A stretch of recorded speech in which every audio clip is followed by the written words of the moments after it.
I had a dream/prophecy thing, inception type thing, where I was on a double-decker bus downstairs on a double-decker bus, and all of a sudden a young Vladimir Putin comes storming down the stairs, and he walked straight up to me, and I stood up, and he raised his fist like this to punch me. And my first impulse was to punch him straight away first in self-defense.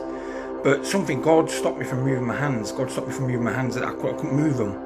Then all of a sudden I was given the words. I just went, "I am not your enemy."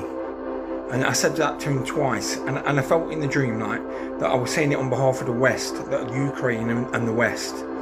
And then his hand like released it like that, and he started to cry his eyes out, like down his face, proper crying.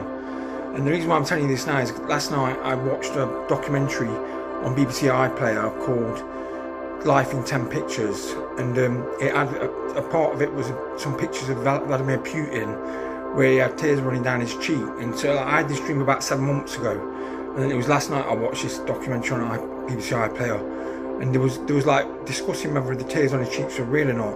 Obviously in my dream, which I had 7 months ago, the tears were genuine. Do you know what I mean? Like, because he was crying through like the fact that he was relieved for the fact that we weren't his enemy.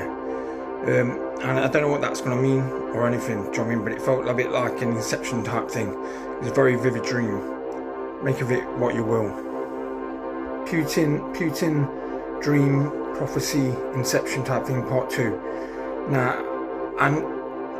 what I got from the dream was this: that Putin is just looking for respect and understanding and respect. And I know he's gone the wrong way about it, very wrong way about it, by invading Ukraine and that. But underlying it all, that's what he's looking for. And I believe it's from getting bullied when he was young and stuff, and he just got to a point where he thought, I'm not taking any more shit anymore. I believe that Donald Trump's the right person to get through to him, because he's been ridiculed and stuffed by left-wing extreme liberal media, as well as Putin has been, by their version of Spitting Image, and also a punk rock activist band called Pussy Riot. He's been attacked off them, and the Spitting Image, the Russian version of Spitting Image, which was a program in Britain at one time that used to take the piss out of famous people and politicians and that. And he's had the same sort of treatment. Now that's what he's looking for, understanding and respect, and I believe that Donald Trump treats him that way, and he's the best person to get through to him, because he's got an understanding with him, in a sense where like he's been ridiculed and attacked off left-wing media himself. So they're the right people. He's the right person to get through to Putin. I truly hope he is, and I believe that from the dream and everything, I think he will get through to him. And peace to all, including him. Do you know what I'm saying?